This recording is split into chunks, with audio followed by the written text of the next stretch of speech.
हाँ तो चलते हैं। आज प्रकाश के परावर्तन तथा अपवर्तन दो, ये भौतिकी के लेसन 1 के का टॉप 20 क्वेश्चन तो मैंने ऑलरेडी लिखवा दिया था, और फिर आज टॉप 25 जो आप लोगों के बीच में लेकर आया है, जो कि आपके एग्जाम में ये क्वेश्चन जो है होंगे वो सीधे सीधे नजर आएंगे, इसलिए आप इसको अच्छी तरह से याद कर ले। जो कि इससे पहला जो क्वेश्चन होगा, रोगियों की नाक, कान, गले आदि की जांच के लिए डॉक्टर प्रयोग करते हैं। तो इसके लिए जो प्रयोग करते हैं वो अवतल दर्पण का प्रयोग करते हैं। किस चीज का? अवतल दर्पण का प्रयोग करते हैं। और जो दूसरा क्वेश्चन है, सोलर कुकर में प्रयोग किया जाता है। तो सोलर कुकर में प्रयोग किया जाने वाला जो दर्पण है वो है अवतल दर्पण। इसको देखिएगा, पहले क्वेश्चन जो भी आप लोग पढ़ रहे हैं, तो पहले वाले जो भी एग्जाम हुआ है इसमें जितने भी ये क्वेश्चन लिखा गया है, कहीं ना कहीं ये पहले वाले एग्जाम में पूछ लिया गया है। और इस एग्जाम में कुछ ऐसे भी इसमें मैंने क्वेश्चन लिखा है जो कि हूबहू, एकदम हूबहू ये मैच करेगा। ठीक है, तो तीसरे क्वेश्चन चलते हैं। सर्च लाइट की परावर्तक सतह होती है। तो जो सर्च लाइट होती है उसकी परावर्तक सतह होती है वह अवतल दर्पण होती है। क्या होती है? अवतल दर्पण। अब चलते हैं 4 नंबर क्वेश्चन पे। ये बहुत फेमस क्वेश्चन है, ये हर बार एग्जाम में कहीं ना कहीं ये देखने को मिलता है। हजामत बनाने के लिए प्रयोग किया जाता है। तो वो प्रयोग किया जाता है फिर अवतल दर्पण का। किस चीज का? अवतल दर्पण का। तो ये मैंने 4 क्वेश्चन अवतल दर्पण करवाया है, इसमें से एक क्वेश्चन फिक्स आएगा ही आएगा, 1 या 2 क्वेश्चन आएगा ही आएगा। ठीक है, 5वें क्वेश्चन देखते हैं। वक्रता त्रिज्या r एवं फोकस दूरी f में संबंध है। तो इसका जो संबंध होता है वक्रता त्रिज्या और फोकस दूरी में, तो f बराबर r/2। क्या?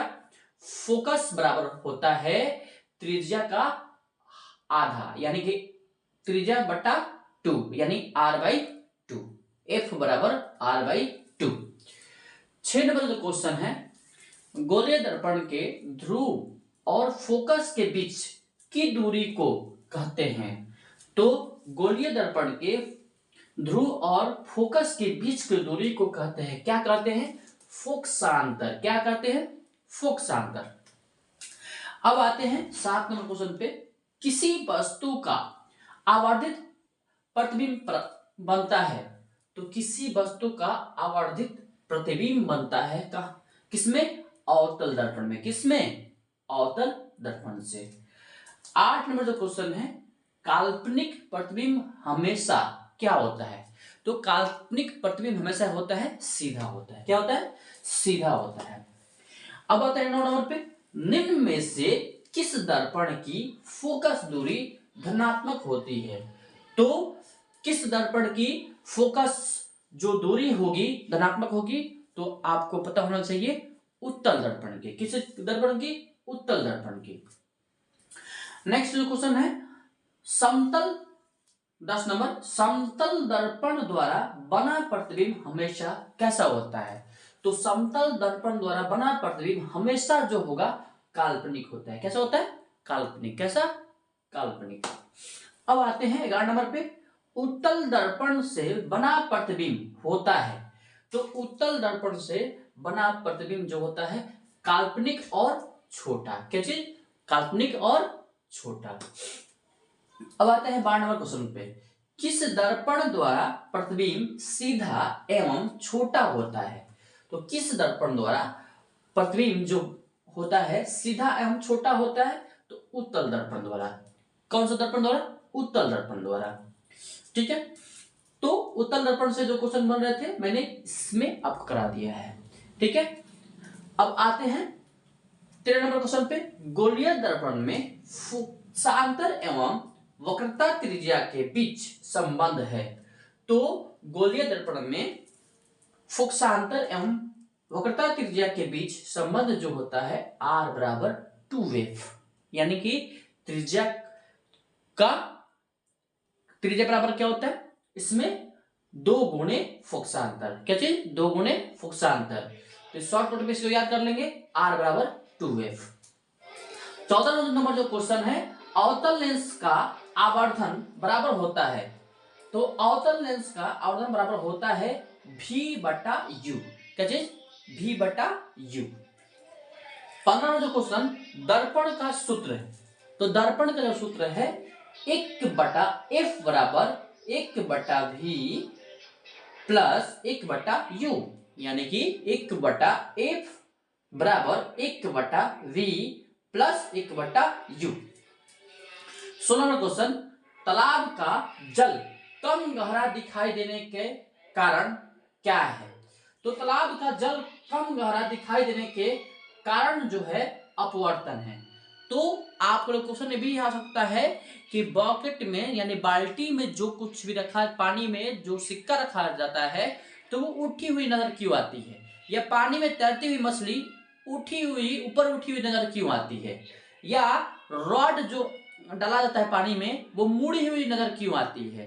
तो इन चारों पांचों क्वेश्चन का जो आपका आंसर होगा अपवर्तन, क्या प्रकाश का अपवर्तन। अब आते हैं 17 नंबर क्वेश्चन पे, तैलीय कागज होता है। तो तैलीय कागज हमेशा क्या होता है, पारभाषक। क्या चीज तैलीय कागज में क्या होता है कि कुछ प्रकाश रिफ्लेक्ट हो जाता है यानी परावर्तित हो जाता है, और कुछ प्रकाश क्या होते हैं, आर पार हो जाते हैं। ठीक है, अब आता है 18 नंबर क्वेश्चन पे, समतल दर्पण की फोकस दूरी होती है। तो समतल दर्पण की फोकस दूरी जो होती है अनंत होती है। क्या होती है, अनंत होती है। ठीक है, अब चलते हैं 19 नंबर क्वेश्चन पे, प्रकाश गमन करता है। प्रकाश क्या गमन करता है, कैसे गमन करता है भाई, तो सीधी रेखा में गमन करता है। किस रेखा में, सीधी रेखा में गमन करता है। 20 नंबर क्वेश्चन, लेंस के कितने वक्रता केंद्र होते हैं। तो लेंस के 2 वक्रता केंद्र होते हैं। कितने, 2 वक्रता केंद्र होते हैं। अब आते हैं 21 नंबर क्वेश्चन पे, प्रकाश के किरणों के समूह को कहते हैं। तो प्रकाश के किरणों के समूह को कहते हैं किरणपुंज। क्या कहते हैं, किरणपुंज। फिर आते हैं 22 नंबर क्वेश्चन पे, जिस वस्तु से प्रकाश निकलता है उसे क्या कहते हैं। तो जिस वस्तु से प्रकाश निकलता है उसे प्रकाश का स्रोत कहते हैं। प्रकाश का स्रोत, जैसे कि सूरज हो गया, जैसे दीप आपका हो गया, बल्ब हो गया, ये सब क्या है, प्रकाश के स्रोत है। नेक्स्ट क्वेश्चन है 23 नंबर, अवतल लेंस की क्षमता होती है। तो अवतल लेंस की क्षमता हमेशा ऋणात्मक होती है, याद रखिएगा। अवतल लेंस की क्षमता क्या होती है, ऋणात्मक होती है। नेक्स्ट क्वेश्चन 24 नंबर, लेंस के क्षमता का एसआई मात्रक क्या है। तो लेंस के क्षमता का एसआई मात्रक डायऑप्टर है। ये क्वेश्चन हर बार पूछता है, थोड़ा देर ध्यान दीजिएगा इस पे। ठीक है, अब 25वां नंबर क्वेश्चन, प्रकाशिक माध्यम कितने प्रकार के होते हैं।